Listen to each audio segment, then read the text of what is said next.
Students, तो आज हम लोग स्टार्ट करेंगे बहुत ही इंटरेस्टिंग चैप्टर, बहुत इजी चैप्टर और स्कोरिंग चैप्टर भी, और वो है हमारा human I and the colourful world. ठीक है, human I and the colourful world बहुत आसानी से हम लोग पढ़ेंगे, बहुत इजी वे में पढ़ेंगे। बस आप लोग लास्ट तक वीडियो देखिएगा और सारे लेक्चर्स को कंप्लीट देखिएगा। ऐसा नहीं करिएगा कि एक लेक्चर देखें उसके बाद दो को स्किप कर दिए, थर्ड में पहुंच गए, तो वैसे आप लोग को समझ में नहीं आएगा। आप लोगों को देखने के लिए शुरू से एंड तक देखना पड़ेगा। क्यों देखना पड़ेगा? क्योंकि आप पढ़ रहे हैं, ठीक है ना, कोई एंटरटेनमेंट नहीं कर रहे हैं, कुछ स्किप करके आगे बढ़ गए, ठीक है ना। पढ़ाई में कुछ भी स्किप नहीं करना चाहिए।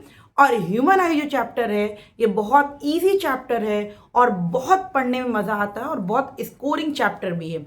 बस आप मेरे साथ रहिए, आपको मैं किस तरह से बिल्कुल आसान वे में आपको पूरे चैप्टर्स को कंप्लीट कर दूंगी और बहुत अच्छे से समझा दूंगी, ठीक है ना।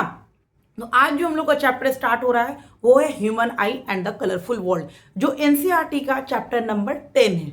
आई होप कि आप लोग को मालूम होगा, क्लियर है ना। आप लोग देखे होंगे और फर्स्ट चैप्टर बहुत अच्छे से कंप्लीट किए होंगे, क्योंकि फर्स्ट चैप्टर में हम लोग रिफ्लेक्शन और रिफ्रैक्शन पढ़े। तो रिफ्लेक्शन और रिफ्रैक्शन के बाद ही हम लोग ह्यूमन आई क्यों पढ़ते हैं? क्योंकि इसमें भी हमारा थोड़ा सा लेंस का यूजेज होता है, लेंस के बारे में जानना होता है, इसीलिए हम लोग रिफ्लेक्शन और रिफ्रैक्शन के बाद ही ह्यूमन आई स्टार्ट करते हैं। तो आज हम लोग बहुत ही इंट्रोडक्शन में चलेंगे, आज हम लोग सिर्फ जानेंगे कि इस चैप्टर में क्या क्या हमको पढ़ना है और कौन कौन सा हमारा इम्पॉर्टेंट है अकॉर्डिंग टू बोर्ड एग्जाम्स, ठीक है ना। तो आप देखते रहिएगा कि हमारे बोर्ड एग्जाम में कौन कौन सी टॉपिक ज़्यादा इंपॉर्टेंट है, किससे क्वेश्चन ज़्यादा आने के चांसेस होते हैं। आज हम लोग ये देखेंगे और हमको इस चैप्टर में क्या क्या पढ़ना है वो देखेंगे, ठीक है ना। तो हमारा चैप्टर का जो नाम है वो human I and the colourful world. Human I and the colourful world. अगर ह्यूमन आई होगा तो ही ये वर्ल्ड हमको कलरफुल दिखेगा। अगर आईज ही नहीं होंगे, हम आईज नहीं होंगे, ब्लाइंड होंगे, तो क्या हमको कलरफुल वर्ल्ड दिखेगा? नहीं। इसीलिए टॉपिक का नाम है human I and the colourful world. तो इसमें हम लोग स्टार्ट करेंगे, सबसे पहले ह्यूमन आई के बारे में जानेंगे कि ह्यूमन आई कैसा दिखता है, कैसा है, उसमें कौन कौन से पार्ट्स हैं, किस पार्ट्स का क्या फंक्शन है, कहाँ पर लोकेटेड है वो पार्ट।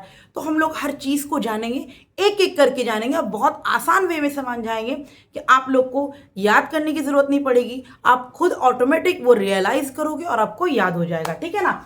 हम लोग सेकेंड पढ़ेंगे वर्किंग ऑफ द ह्यूमन आई, जो हमारा इंपॉर्टेंट है, ठीक है ना, स्किप मत करिएगा। जो हमारा क्या है, इंपॉर्टेंट है, वर्किंग ऑफ द ह्यूमन आई। क्या है? वर्किंग ऑफ द ह्यूमन आई, जो हमारा इंपॉर्टेंट है, जिसको हमको पढ़ना जरूरी होता है और इससे भी क्वेश्चंस आते हैं, ठीक है ना। उसके बाद थर्ड वन है हमारा परसिस्टेंस ऑफ विजन, ठीक है, परसिस्टेंस ऑफ विजन हम लोग जानेंगे।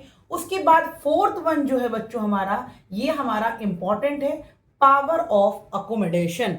पावर ऑफ अकोमोडेशन ये टॉपिक हमारी इंपॉर्टेंट है, स्किप मत करिएगा, ठीक है ना। Power of accommodation important topic है। पावर ऑफ अकोमोडेशन से क्वेश्चंस आते हैं और इजी भी है, बस थोड़ा सा अगर हम उसको समझने की कोशिश करेंगे तब। अगर हम समझने की कोशिश नहीं करेंगे, हम सोचेंगे हो जाएगा हो जाएगा। बहुत सारे बच्चे होते हैं ये टॉपिक आसान है, हो जाएगा हमसे, वो नहीं कर पाते, ठीक है ना। पढ़ने के लिए एक कंसिस्टेंसी होना ज़रूरी है, यानी कि हर एक टॉपिक को अच्छे से आसानी से समझना ज़रूरी है, ओके। नेक्स्ट हम लोग पढ़ेंगे बच्चों डिफेक्ट ऑफ विजन, ठीक है। इसमें डिफेक्ट ऑफ विजन में हम लोग 3 तरह का डिफेक्ट पढ़ेंगे, इंपॉर्टेंट है ये डिफेक्ट जो है हमारा इंपॉर्टेंट है। हम लोग इसमें 3 तरह का पढ़ेंगे, मायोपिया, हाइपरमेट्रोपिया और प्रिस्बायोपिया। और भी 2 होता है, कैटरैक्ट वगैरह होता है, जो कि अभी आपके सिलेबस से रिमूव कर दिया गया है, ठीक है ना। हम लोग जानते हैं, पढ़ाएंगे उसको भी बताएंगे ज़रूर, क्योंकि अगर स्किप कर दिया गया तो कोई बात नहीं, हम लोग जानेंगे सब कुछ, है ना। तो हम लोग मायोपिया, हाइपरमेट्रोपिया, प्रिस्बायोपिया और भी कैटरैक्ट वगैरह, हम लोग जिसको मोतियाबिंद बोलते हैं, वो भी जानेंगे, हर एक चीज़ को आसानी से जानेंगे, ठीक है। नेक्स्ट है हमारा बच्चों refraction of light through prism, ठीक है ना। प्रिज्म में कैसे रिफ्लेक्शन ऑफ लाइट होती है, कैसे वर्क करता है, ये बहुत इंपॉर्टेंट है। Refraction of light through prism बहुत इंपॉर्टेंट है, ठीक है ना। इतना इम्पॉर्टेंट है कि ये आपको +2 में भी मुलाकात होगी और इस पे बहुत न्यूमेरिकल्स आएंगे। अगर कंसेप्ट अभी क्लियर होगा, आपको मालूम होगा कि रिफ्रैक्शन ऑफ लाइट क्या होता है, refraction of light through prism का क्या फंक्शन है, क्या वर्किंग है, तो ही आप इस पे न्यूमेरिकल्स कर पाओगे। इसीलिए इसको हल्के में नहीं लेना। टॉपिक आसान है, समझना ज़रूरी है। कोई भी टॉपिक टफ नहीं होती है, समझने के लिए आपको थोड़ी उस पर मेहनत करनी पड़ेगी और विदाउट मेहनत आपका कुछ नहीं हो सकता, ठीक है ना। तो ये होगी refraction of light through prism. उसके बाद हम लोग पढ़ेंगे कंपोजिशन ऑफ व्हाइट लाइट। ये आप लोग क्लास 8 में भी पढ़े होंगे। थोड़ा सा हम लोग रिकैप करते हुए चलेंगे और ये मान के चलेंगे कि बच्चों ने कुछ भी नहीं पढ़ा है, ठीक है ना। हम लोग ये मान के चलेंगे कि बच्चों ने कुछ भी नहीं पढ़ा है, ठीक है। और क्यों 8 में भी हम लोग को ह्यूमन आई पढ़ना रहता है, वहाँ पर भी हम लोग बहुत सारी चीज़ें जाने हुए होते हैं। लेकिन मैं ये सोच के पढ़ाती हूँ कि आपने 8 में जो पढ़ा है सब भूल गए हैं, क्योंकि जनरली बच्चे 8 क्लास में उतना सीरियसली नहीं पढ़ते हैं, ठीक है ना। तो मैं आपको एक 0 लेवल से हाई लेवल तक ले जाऊंगी ताकि आपका हर एक टॉपिक बहुत आसानी से कंप्लीट हो, ठीक है ना। तो हम लोग कंपोजिशन ऑफ व्हाइट लाइट पढ़ेंगे। उसके बाद ये हमारा इंपॉर्टेंट आता है बच्चों, एटमॉस्फेरिक रिफ्रैक्शन। एटमॉस्फेरिक रिफ्रैक्शन ये भी हमारा इंपॉर्टेंट है। एटमॉस्फेरिक रिफ्रैक्शन हमारा इंपॉर्टेंट है। इसमें हम लोग को बहुत सारा पढ़ना होगा, बहुत सारे एग्जाम्पल्स आपको मैं दिखाऊंगी। एटमॉस्फेरिक रिफ्रैक्शन का बहुत सारा आप एग्जाम्पल देखोगे, जैसे आप ट्विंकलिंग ऑफ स्टार्स पढ़े होगे, और आप एक पढ़े होगे advance sunrise and delay sunset. Advance sunrise and delay sun सबको एक एक करके सारे एप्लीकेशंस को मैं बताऊंगी एटमॉस्फेरिक रिफ्रैक्शन में, जो इंपॉर्टेंट है। और इससे क्वेश्चंस आते हैं बोर्ड एग्जाम्स में 3 मार्क्स के, नहीं तो 2 मार्क्स के, ठीक है ना।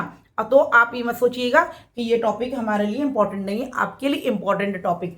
उसके बाद हम लोग पढ़ेंगे स्कैटरिंग ऑफ लाइट, ये भी इंपॉर्टेंट है, ठीक है ना। उसके बाद हम लोग एनसीईआरटी का सारा क्वेश्चन देखेंगे, जितना भी एनसीईआरटी एक्सरसाइज में है, ठीक है ना, सब क्वेश्चंस करेंगे। एग्जाम्पलर का क्वेश्चन करेंगे।